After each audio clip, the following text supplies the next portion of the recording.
بسم اللہ الرحمن الرحیم۔ آج کا ہمارا سبق ہے سورۃ الضحیٰ۔ پہلے اس کے لفظی معنی پڑھیں گے، پھر انشاءاللہ اس کے بعد اس کا سلیس اردو ترجمہ کریں گے اور مختصر تشریح۔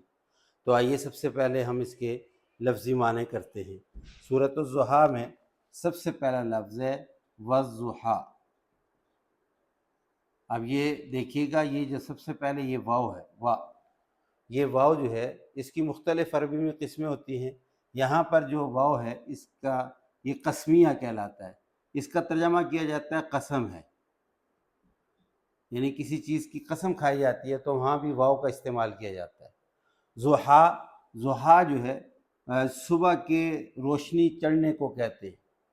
صبح کی جب دن چڑھتا ہے، دن کا چڑھنا یعنی روشنی کا پھیل جانا، قسم ہے دن کے چڑھنے کی۔ آگے دوسرا لفظ ہے واللیل۔ اب واو یہاں پر بھی وہی واو ہے جو یہاں پر ہے، قسم ہے،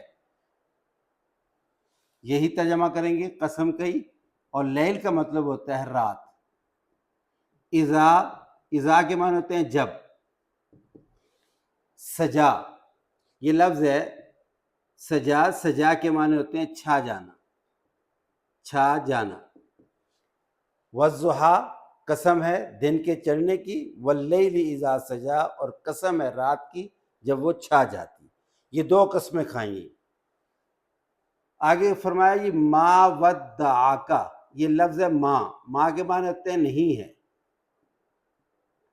ماں کے معنی نہیں۔ ودعک، ودع کا معنی ہے چھوڑنا،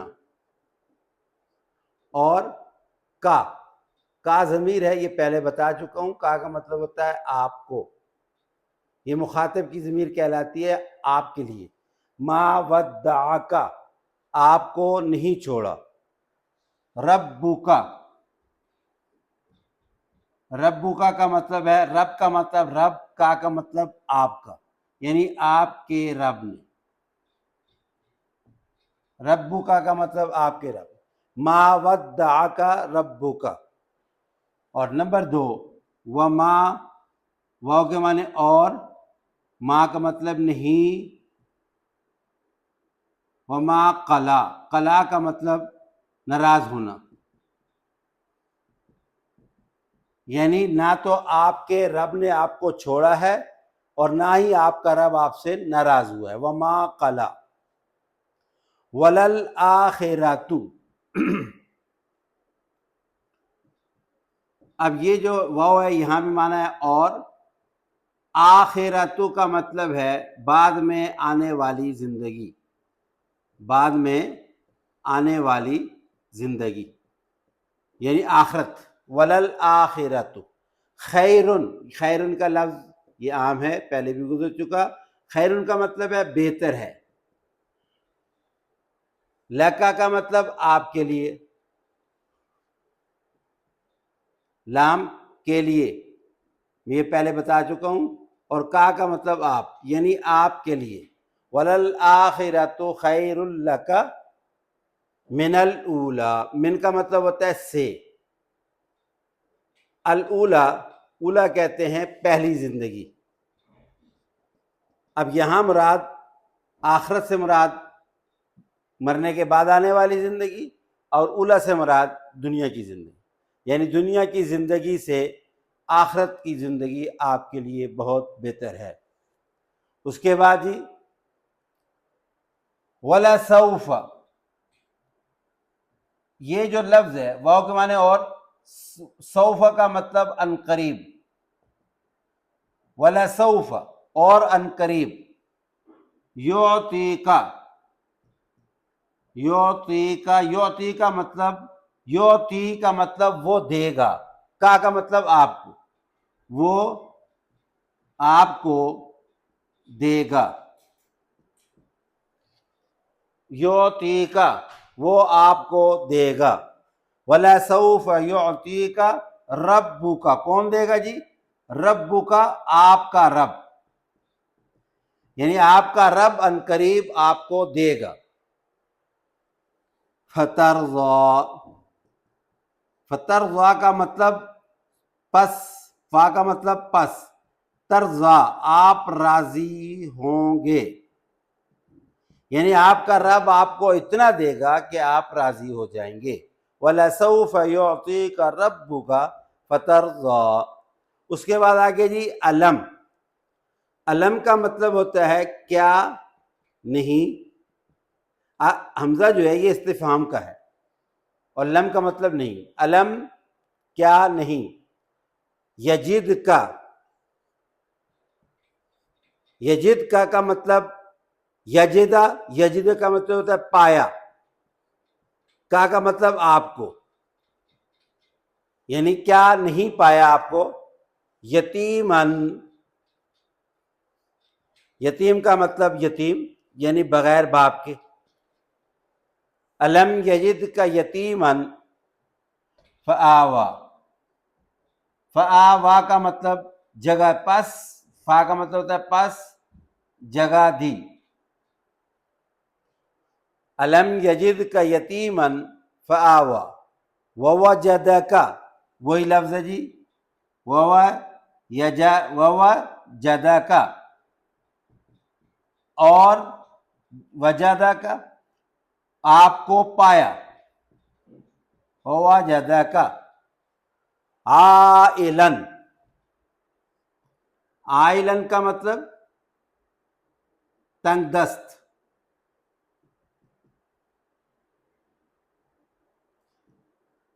فاغنا، فاغنا کا مطلب پس غنی کر دیا.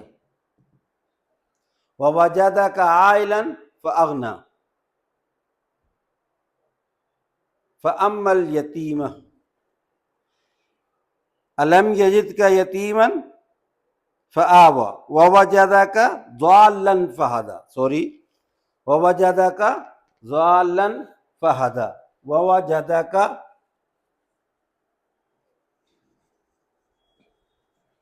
یہ بعد میں ہے، پہلے لکھ دیا.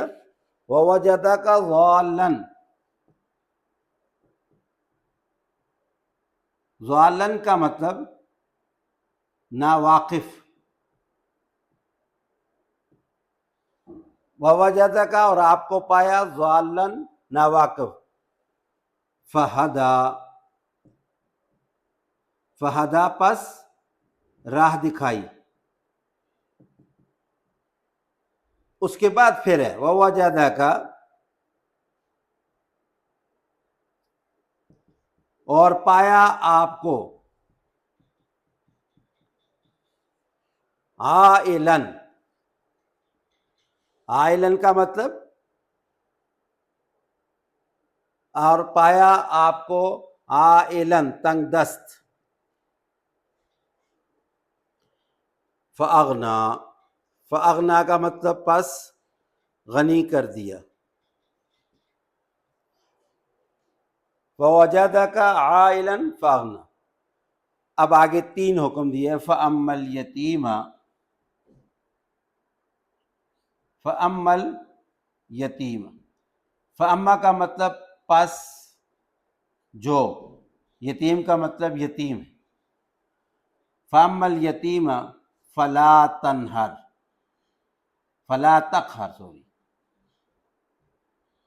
فاما الیتیم فلا، فلا کا مطلب پس نہیں.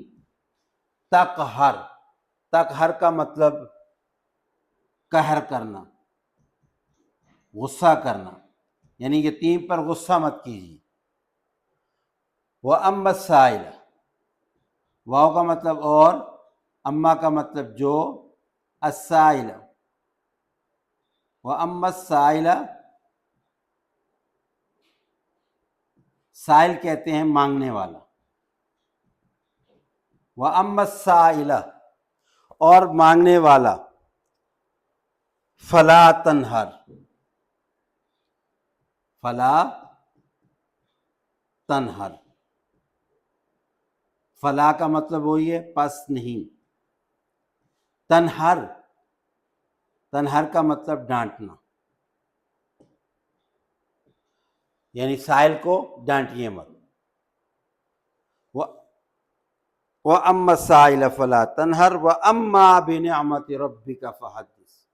وَأَمَّا اور جو بِنِعْمَتِ، بِنِعْمَتِ کا مطلب نعمتیں، رَبِّکَ تیرے رب کی، فحدث، فحدث کا مطلب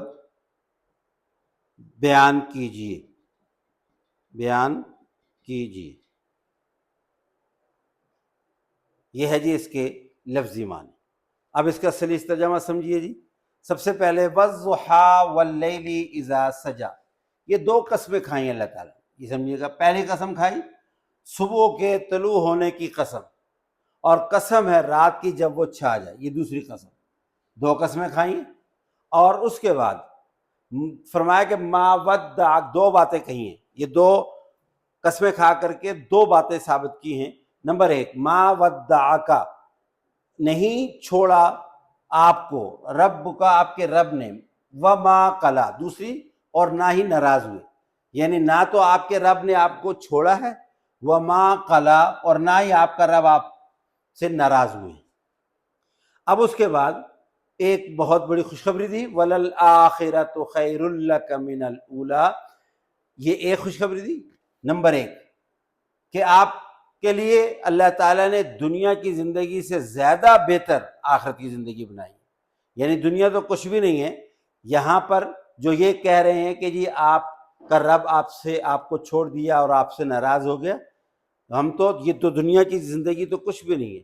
آپ کے لیے تو دنیا سے بھی کئی گنا زیادہ بڑی اچھی نعمتوں والی زندگی آخرت کی رکھی ہے. اور اس کے بعد دوسرا ایک اور خوشخبری، ایک خوشخبری دے دی، دوسری خوشخبری یہ دے دی، وَلَسَوْفَ يُعْطِيكَ رَبُّكَ فَتَرْضَىٰ. ان قریب یعنی مرنے کے بعد، ان قریب آپ کا رب آپ کو وہ کچھ دے گا. اب اس میں تو دونوں صورتیں ہیں، دنیا میں بھی آخرت میں بھی. یہ بہت بڑی خوشخبری، وَلَسَوْفَ يُعْطِيكَ رَبُّكَ فَتَرْضَىٰ. اتنا دے گا کہ آپ راضی ہو جائیں گے، اتنا دے گا کہ آپ راضی ہو جائیں گے. مفسرین نے لکھا اس سے مراد جو ہے شفاعت ہے. یعنی آپ صلی اللہ علیہ وسلم اپنی امت کی شفاعت کرا دیں گے، اور سب کی شفاعت کرانے کے بعد آپ خوش ہو جائیں گے. اس کے بعد اللہ تبارک و تعالیٰ نے تین طرح کی نعمتوں کا ذکر کیا ہے. نمبر ایک، پہلی نعمت کا ذکر، الم یجد کا یتیمن، بچپن میں آپ کو یتیم پائے، یعنی آپ یتیم پیدا ہوئے تو اللہ تبارک و تعالیٰ نے آپ کی ماں کے ذریعے سے، پھر آپ کے دادا کے ذریعے سے، پھر آپ کی چچا کے ذریعے سے آپ کو فآوا، ٹھکانہ دیا. یعنی باوجود یتیمی کے آپ کو محسوس نہیں ہونے دیا کہ آپ یتیم ہیں. اللہ تعالیٰ نے آپ کی ماں میں آپ کی یعنی پدری اور مادری دونوں قسم کی محبتیں پیدا کر. اور جب ماں بھی فوت ہوگی تو اللہ تبارک و تعالیٰ نے دادا کے دل کے اندر ایسی محبت پیدا کی کہ آپ کے دادا اپنی اولاد کو بھی آپ کی خاطر بھول گئے. اور آپ اس کے بعد پھر آپ کے چچا عبد المطلب کے بعد پھر آپ کے چچا جو ہے ابو طالب، وہ اس قدر آپ سے محبت کرنے لگے کہ آپ اپنی اولاد کو بھی آپ کی خاطر بھول گئے. یہ ہے مطلب. اور اس کے بعد نمبر دو، یہ ایک الم یجد کا یتیمن فآوا، یہ ٹھکان. اور نمبر دو، ووجدک ضالا فہدی. اب جب جوان ہوئے، اب جوانی میں بہت ساری ایسی فقہی چیزیں تھیں کہ جن کے بارے میں آپ ناواقف تھے، تو اللہ تبارک و تعالیٰ نے نزول قرآن کے ذریعے سے، نزول وحی کے ذریعے سے آپ کے سینہ مبارک کو ایسا کھولا کہ بہت ساری چیزیں آپ کے سامنے روز روشن کی طرح آئیاں ہوگی. اس چیز کا ذکر ہے ووجدک ضالا فہدی. اور اس کے بعد نمبر 3، ووجدک عائلا فاغنی. پھر جب آپ شادی شدہ ہوئے، آپ صاحب اولاد ہوئے، گھر بار والے ہوئے، چونکہ آپ کا کوئی ظاہری تجارت بزنس وغیرہ نہیں تھا، کیونکہ وحی کا نزول ہو رہا تھا، اب تبلیغ کا کام شروع ہو چکا، تو اب آپ کی تنگ دستی آئی تو اللہ تبارک و تعالیٰ نے آپ کو فاغنا، غنی کر دیا. یعنی آپ کو محتاج نہیں بنایا کسی کا بھی، اللہ تعالیٰ نے آپ کی غیبی مدد کی. اس کے بعد پھر آگے 3 نعمتوں کا ذکر ہے، اور 3 نعمتوں کے بعد 3 حکم دیے گئے. نمبر 1، پہلا حکم دیا فَأَمَّا الْيَتِيمَ فَلَا تَقْهَرْ. وہاں کا وَوَجَدَكَ أَلَمْ يَجِدْكَ یتیم، تو لہذا یتیم کے بارے میں کہا کہ فَلَا تَقْهَرْ، اس پہ غصے نہیں ہونا ہے، اپنی یتیمی کو یاد کرنا ہے. یہ در حقیقت حکم ہے. زمانہ جاہلیت میں یتیموں کے ساتھ بہت برا سلوک کیا جاتا تھا، تو یہ امت کے لیے حکم ہے کہ وہ یتیم کا خیال رکھیں۔ وَأَمَّا السَّائِلَ فَلَا تَنْهَرْ، اور دوسرا یہ جو کہا گیا تھا، اب دیکھیں سوال کرنے والا دنیاوی سوال بھی، روپیہ پیسے کا بھی ہو سکتا ہے، اور فقہی مسائل کا بھی ہو سکتا ہے، تعلیم کا بھی ہو سکتا ہے۔ تو اگر کوئی سوال کرے، خواہ وہ کسی قسم کا بھی سوال ہو، تو فلا تنہر، ڈانٹنا نہیں چاہیے، پیار سے، محبت سے، خلوص سے بتانا چاہیے۔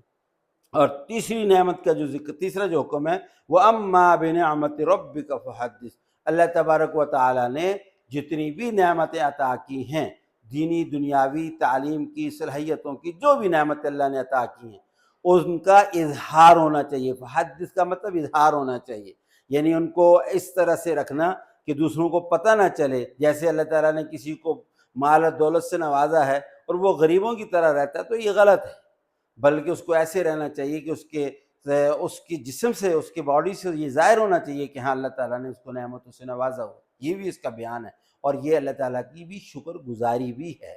تو یہ سورہ ضحیٰ جو ہے، یہ در حقیقت مشرکین مکہ نے آپ صلی اللہ علیہ وسلم کو طعنہ دیا تھا کہ آپ کا رب آپ سے، چونکہ کچھ عرصے کے لیے وحی کا انقطاع ہو گیا تھا، آنا بند ہو گیا تھا، تو انہوں نے کہنا شروع کر دیا کہ جی آپ کے رب نے آپ کو چھوڑ دیا ہے اور آپ کا رب آپ سے ناراض ہو گیا۔ تو اللہ تعالیٰ نے پھر قسمیں کھا، چونکہ یہ ان کی وہ تھی دعوت تھا، تو اس پر اللہ نے پھر قسمیں کھا کر کی، اور قسمیں بھی کس کی؟ ضحیٰ کی اور لیل کی۔ یعنی اگر رات دن جس طریقے سے آنا جانا ان کا لگا ہوا ہے، شروع سے لگا ہوا ہے اور چل رہا ہے، دن اور رات جس طرح اپنے وقت پر آتے اور جا رہے ہیں، اور وہ ان کے اندر انقطاع نہیں آ رہا، رک نہیں رہا، تو اللہ نے بتانا یہ تھا کہ اب میرا اپنے نبی کے ساتھ جو تعلق ہے اس میں بھی کوئی انقطاع نہیں ہے، وہ بھی جاری رہے گا۔ اور پھر دوسرے نمبر پر اللہ تبارک و تعالیٰ نے آپ صلی اللہ علیہ وسلم پر جو نعمتیں کی ہیں ان کا ذکر ہے، جو احکامات دیے ان کا، جو میں نے ابھی سلیس ترجمے کے ذیل میں بتایا ہے۔ اور ہمارے لیے اس میں سبق اور درس یہ ہے کہ ہمیں بھی اللہ تبارک و تعالیٰ نے جو نعمتیں دیں ان نعمتوں کا شکریہ ادا کریں، اور جو ہم سے کوئی چیز پوچھتا ہے یا جو چیز ہم سے کوئی مانگتا ہے تو ہمیں اس کو دے دینی چاہیے۔ اللہ تبارک و تعالیٰ ہمیں عمل کی توفیق عطا